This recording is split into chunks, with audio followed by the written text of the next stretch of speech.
Hi friends, Mindy here. Welcome back to my channel. Today I want to share with you a little bit of what I was able to accomplish while I was at retreat. So over the weekend from Thursday to Sunday, I was at a retreat that was hosted by Taryn at Wonderfully Made Handcrafting. It was just a smaller retreat.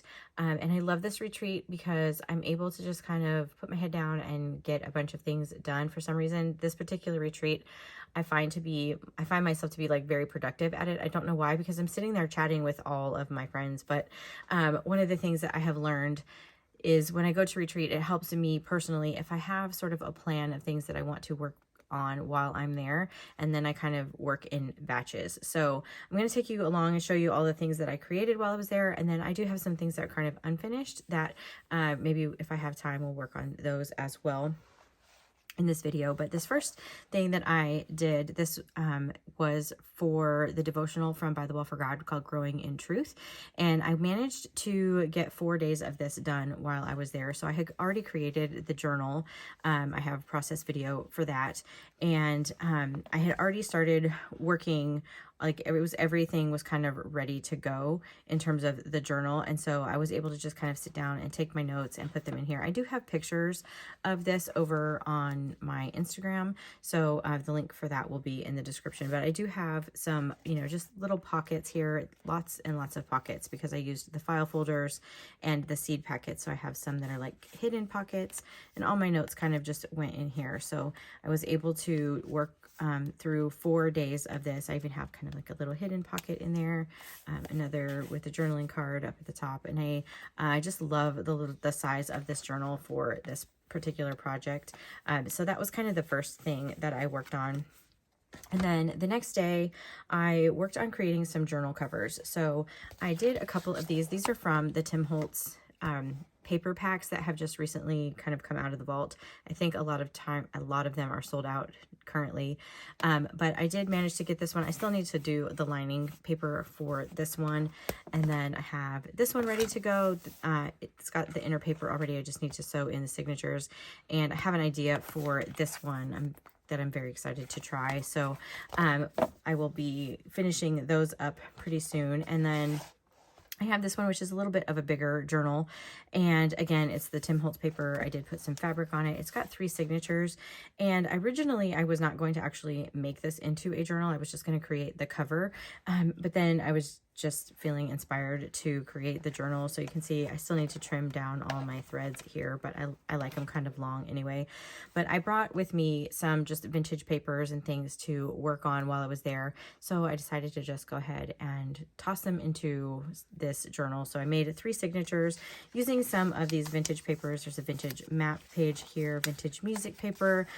Some of these that were kind of longer than my cover, I just folded back on themselves to sort of reinforce the edge, or maybe make a tuck spot, or add a piece of paper that can act as another flip in or flip out.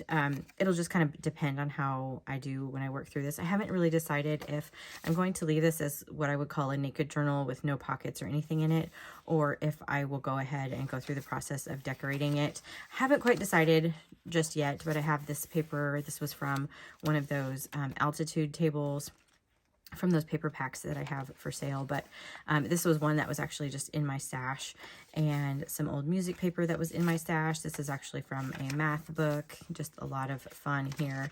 And I just love all the different kind of styles and things. And this one was a really long page. And so again, instead of trimming it down, I just folded this over, because this will make a natural pocket right here. And so I just kind of did that with all of the signatures. I had this fun pink paper in here as well. More music paper. This is all part of this first signature. And then of course I have 2 other signatures of very similar pages in here. And so this was just a lot of fun. Creating journals is just something that I really enjoy. So I was excited to do that. And like I said, I'm not sure if I'm going to leave it as a naked journal or if I will put pockets in it. You can let me know in the comments actually what you think about that. And if one way or the other, it will eventually be going up onto my website. And I'll put that information down in the description as well. It's called choseninCrafting.com. I know I've mentioned it a lot lately, but moving on from that, I also used some of the scrap pieces of paper that I had, and I just created a couple of collage master boards. This is something that I really like to do kind of as a mindless activity. I can just sit and glue things down. So I can be having a conversation and my hands are still working and I'm accomplishing something.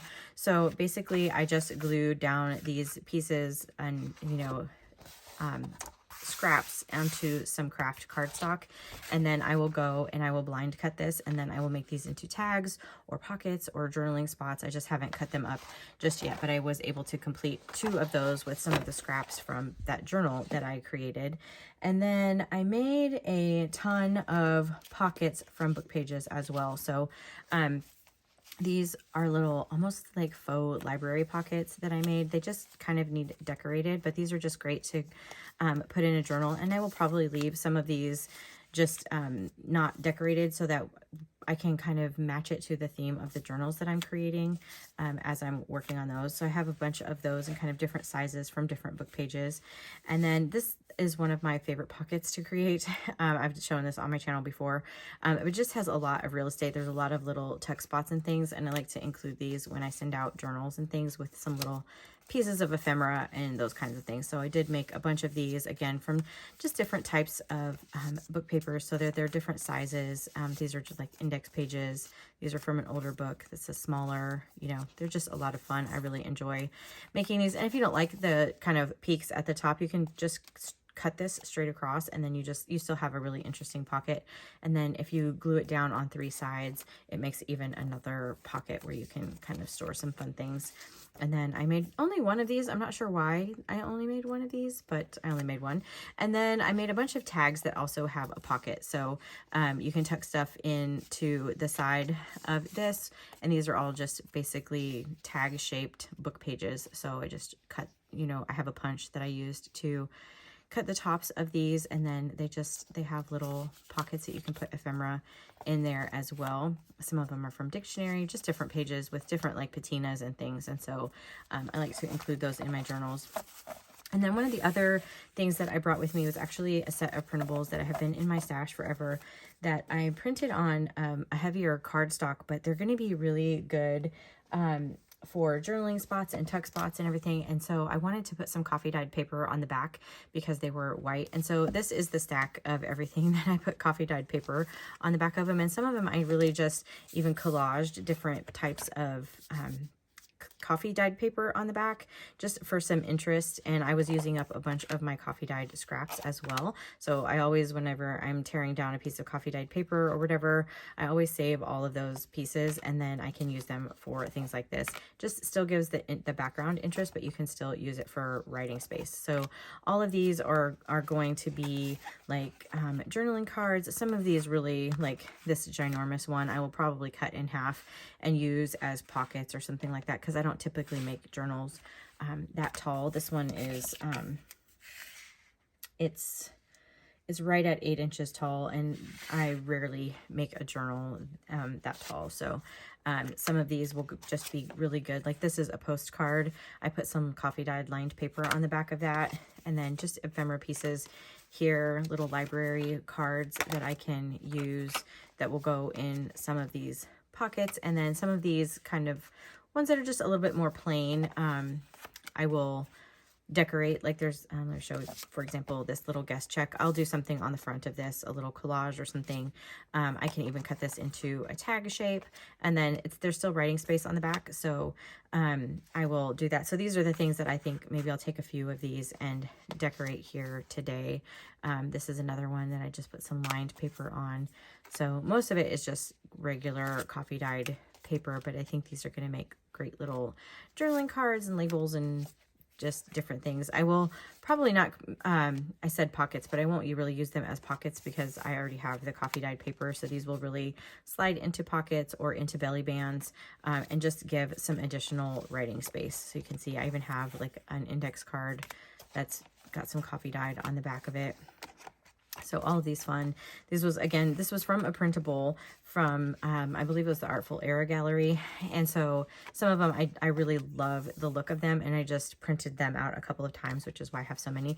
But they've just been sitting in my stash forever, waiting for me to do something with them. And so this seemed like a good time so that I can get them prepped and into some of my journals. And so it's, like I said, one of the things that I do really find helpful when I am at a retreat like this is just to kind of plan for these types of things. And it also helps me to not take quite as many things with me, thinking that I need to bring, you know, my entire craft space with me, which is, you know, nigh on impossible. But I can take just the items I need for, you know, coffee dyeing or journal making or, you know, whatever. And then I was able to take my entire devotional kit with me. And one of the other things I forgot to mention that we did while we were there, I had some friends that wanted to make one of these ephemera holders out of a Reader's Digest condensed book. So I did take a little bit of time and show them how to make this. I think I've shown this on my channel, but these just created these fun ephemera holders for that. So that was part of the day that we did that. And I think that's everything that we did. Like I said, I was actually pleasantly surprised at how much I was able to get done amidst, you know, all of the talking and visiting and fellowshipping with everybody. But so I guess I will put you on fast forward and we'll decorate some of these journaling cards and tags and things just for a little bit of fun. And let me know in the comments, like I said, about that journal. Do you have a preference when you buy journals? If you prefer them to be naked so that you can add your own pockets and things, or do you prefer them to be fully decorated, or do you prefer them kind of somewhere in between? Just, you know, drop that in the comments. If you have any questions, you can leave them down there as well. And like I said, all my links will be in the description. So I'm going to put you on fast forward and we'll see what we can make today. So this next part is going to be pretty straightforward. I am going to pull out a few of these pieces to work on today. Obviously, I can't do all of them on camera. Let me know if you'd like to see another video of some mass making of some ephemera from these pieces. But for right now, I'm pulling out just a little bit of a variety. So I have a library card, I have a postcard, some guest checks. I went around and added some archival ink and ground espresso to the edges of all of those just to make sure there was no white showing since they were printables. And I am using the printables from Michelle at the Junk Journal Studio. These are the Botanical Collage and Cluster Mega Pack. This is the base kit, which are greens and neutrals. I love this collection of her printables. There's just so much variety. There's so many pages. I love this collection.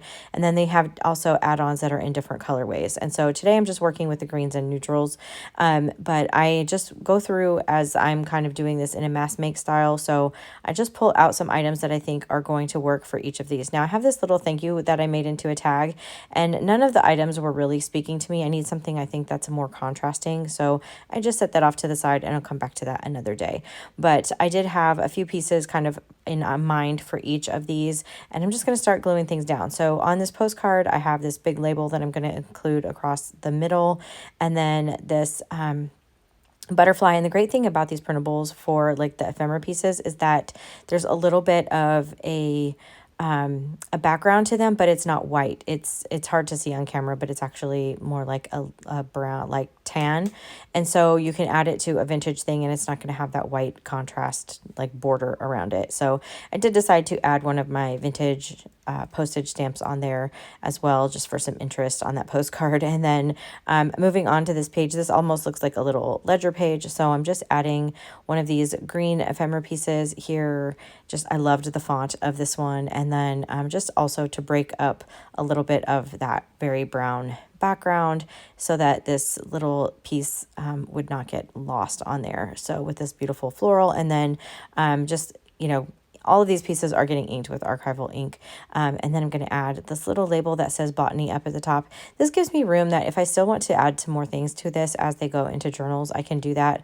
But as it is, it will work great as a journaling card into a pocket. So this guest check, I'm going to add this mushroom on here. And you can see I have a few different items, just kind of toying with those, just deciding which one I want to use. In the end, I really love this little octagon. And so I put down the big mushroom mushroom, I did move that over so that it's hanging off the edge. I will trim that down. Sometimes I really just enjoy things hanging off the edge. I think it adds a lot of interest. So I'm just gluing those down. I'm going to come and trim off the edge of that mushroom, and then I'll come back in and ink up that edge just because it's going to have a white edge there now. And then again, it just leaves me room if I want to add another label or something down the road, I can certainly do that. And then for this library pocket or card, excuse me, I have this one piece of ephemera, and I thought maybe I would add some other things in the end. I really just like this picture with these beautiful ferns in it. And so I'm just going to glue that right down over kind of the center of this. I wanted to leave the part that said library and the number up there, but I am going to add one of these little labels. It says Pennsylvania Floral on it, or Flora, and just again adding some ink, and I'm going to glue this down to the bottom. So really super simple. I'm going to give you a little close-up of all of these real quick just so you can kind of see what we made today, and that's going to be it for me. So if you like this video, I would appreciate it if you gave it a thumbs up. Subscribe to my channel if you haven't already, and until next time, bye.